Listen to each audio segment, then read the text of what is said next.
வணக்கம் நண்பர்களே, நீங்க பார்த்துட்டு இருக்கிறது Adobe தமிழா. இன்னைக்கு நம்ம Illustratorல ஒரு சின்ன கான்செப்டை எக்ஸ்பிளைன் பண்ண போறோம். நம்ம கிட்ட ஒருத்தர் டவுட் கேட்டிருந்தாரு கமெண்ட்ஸ்ல. பேஸ்ட் இன் பிளேஸ்க்கும் பேஸ்ட் இன் ஃப்ரண்ட்டுக்கும் என்ன டிஃபரன்ஸ் அப்படின்னு கேட்டிருந்தாரு. ஆக்சுவலாக இது சூப்பரான கொஸ்டின். பிகாஸ் பேஸ்ட் இன் பிளேஸும் பேஸ்ட் இன் ஃப்ரண்ட் ரெண்டுமே வந்து ஒரே இடத்துல தான் பேஸ்ட் ஆகிற மாதிரி நமக்கு தெரியும். பட் இது ரெண்டுத்துக்குமே ஒரு டிஃப்ரென்ஸ் இருக்குது. அது என்னன்றது தான் இந்த வீடியோவில் நம்ம கிளாரிஃபை பண்ண போகிறோம். நீங்கள் நம்ம சேனல் இப்போ தான் முதல் தடவை பார்த்துட்டீங்கன்னா மறக்காம சப்ஸ்கிரைப் பண்ணிட்டு பாருங்க. சரி, வாங்க வீடியோக்குள்ளே போகலாம். நான் யூஸ் பண்ணுற Illustrator வெர்ஷன் வந்து 2022. நீங்கள் இன்னும் நம்ம டெலகிராம் குரூப்பில் ஜாயின் பண்ணலாம். டிஸ்கிரிப்ஷனில் லிங்க் இருக்குது, ஜாயின் பண்ணிக்கோங்க. இப்போ ஃபர்ஸ்ட் வந்து ரெக்டாங்கிள் டூல் எடுத்துக்கிறேன். ஜஸ்ட் ஒரு 3 பாக்ஸ் போட்டுக்கிறேன். இப்போ ஸ்வாட்சஸ் பண்ணல ஒவ்வொரு பாக்ஸுக்கும் ஒவ்வொரு கலர் கொடுத்துக்கலாம்.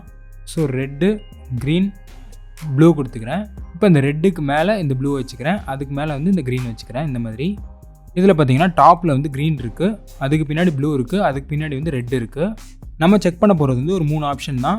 ஸோ எடிட்டில் போயிட்டு paste in front, paste in back, paste in place, இந்த 3 ஆப்ஷன் தான் செக் பண்ண போகிறோம். இதை 3 ஷார்ட்கட் கீ வந்து பக்கத்துலேயே இருக்குது, இதையும் செக் பண்ணி பார்த்துக்கோங்க. இப்போ நான் டாப்பில் இருக்க ஆப்ஜெக்ட்டை செலக்ட் பண்ணிக்கிறேன். ஜஸ்ட்டு Ctrl+C போட்டு காப்பி பண்ணிக்கிறேன். நம்ம பேஸ்ட் இன் ஃப்ரண்ட் அப்படின்ற ஆப்ஷன் கொடுத்தா இதுக்கு மேலே அப்படியே பேஸ்ட் ஆகும். ஸோ நமக்கு வந்து கலர் டிஃப்ரென்ஸ் தெரியாது. இப்போ இந்த க்ரீனை நான் காப்பி பண்ணிட்டேன். இப்போ இந்த க்ரீனோட கலரை வந்து இந்த மாதிரி ஒரு கலராக மாற்றிக்கிறேன். இப்போ வெளியில் ஒரு கிளிக் பண்ணிக்கிறேன். எதுவுமே நம்ம செலக்ட் பண்ணல. இப்போ எடிட்டில் போயிட்டு பேஸ்ட் இன் ஃப்ரண்ட் கொடுக்குறேன்.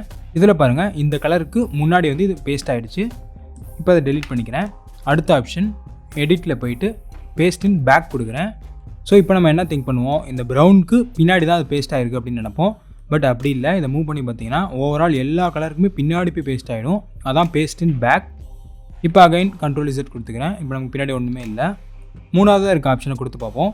எடிட்டில் போயிட்டு பேஸ்ட் இன் பிளேஸ் கொடுக்குறேன். இதுவும் பேஸ்ட் இன் ஃப்ரண்ட் மாதிரி அதே மாதிரி தான், ஜஸ்ட்டு ஃப்ரண்ட்டில் வந்து பேஸ்ட் ஆகிடுச்சு. இதில் நீங்கள் கேட்கலாம், பேஸ்ட் இன் ஃப்ரண்ட்னாலும் ஃப்ரண்ட்டில் பேஸ்ட் ஆச்சு, பேஸ்ட் இன் பிளேஸ்னாலும் ஃப்ரண்ட்டில் பேஸ்ட் ஆச்சு, பேஸ்ட் இன் பேக்னா தான் ரொம்ப பின்னாடி போச்சு. ஸோ இப்போ இந்த ரெண்டுத்துக்குமே வந்து டிஃப்ரென்ஸ் எதுவுமே இல்லை அப்படின்னு கேட்கலாம். இது ரெண்டுத்துக்குமே டிஃப்ரென்ஸ் இருக்குது. அது என்னன்றதான் இப்போ பார்க்க போகிறோம். இப்போ நான் செகண்டாக இருக்க இந்த பாக்ஸை செலக்ட் பண்ணிக்கிறேன். ஜஸ்ட்டு Ctrl+C போட்டு காப்பி பண்ணிக்கிறேன்.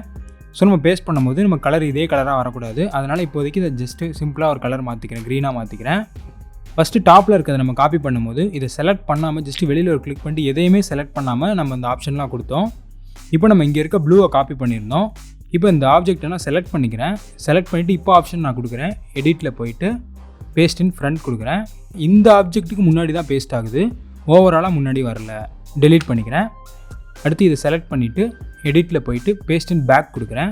ஸோ இந்த கலரோட பின்னாடி தான் எனக்கு பேஸ்ட் ஆகிருக்கு. எதையுமே செலக்ட் பண்ணாமல் பேஸ்ட் இன் பேக் கொடுத்தப்ப நமக்கு ஃபுல்லாகவே பின்னாடி போச்சு.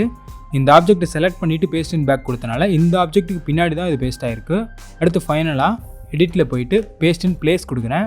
இது முன்னாடி வந்த மாதிரியே எல்லா ஆப்ஜெக்ட்டுக்குமே முன்னாடி வந்து பேஸ்ட் ஆகிடுச்சு. ஸோ உங்களுக்கு இப்போ டிஃப்ரென்ஸ் நல்லாவே புரிஞ்சிருக்கும். நம்ம எதையுமே செலக்ட் பண்ணாமல் பேஸ்ட் இன் ஃப்ரண்ட் கொடுத்தா நம்ம காப்பி பண்ணுற ஆப்ஜெக்ட் வந்து ஓவராலாக முன்னாடி வந்துடுது. பேஸ்ட் இன் பேக் கொடுத்தா ஓவராலாக பின்னாடி போயிடுது. பேஸ்ட் இன் பிளேஸ் கொடுத்தா ஓவராலாக அதே மாதிரி முன்னாடி வந்துடுது. பட் ஒரு ஆப்ஜெக்ட்டை செலக்ட் பண்ணிவிட்டு இப்போ அதை காப்பி பண்ணி பேஸ்ட் இன் ஃப்ரண்ட் கொடுத்தா இந்த ஆப்ஜெக்ட்டுக்கு முன்னாடி தான் பேஸ்ட் ஆகுது, ஓவராலாக முன்னாடி வரல. அதே மாதிரி பேஸ்ட் இன் பேக் கொடுத்தா இந்த ஆப்ஜெக்ட்டுக்கு பின்னாடி தான் போகும், ஓவராலாக பின்னாடி போகாது. பட் பேஸ்ட் இன் பிளேஸ் கொடுத்தா ஓவராலாக முன்னாடி வந்துடும், அது எப்பவும் போல் வந்துடும். இந்த சின்ன கான்செப்ட் உங்களுக்கு யூஸ்ஃபுல்லாக இருந்துச்சா அப்படின்றத கமெண்ட்ஸில் சொல்லுங்கள். அடுத்த வீடியோவில் வேற ஒரு இன்ட்ரெஸ்டிங்கான கண்டென்ட்டோட சந்திக்கிறேன் நண்பர்களே. நன்றி, வணக்கம்.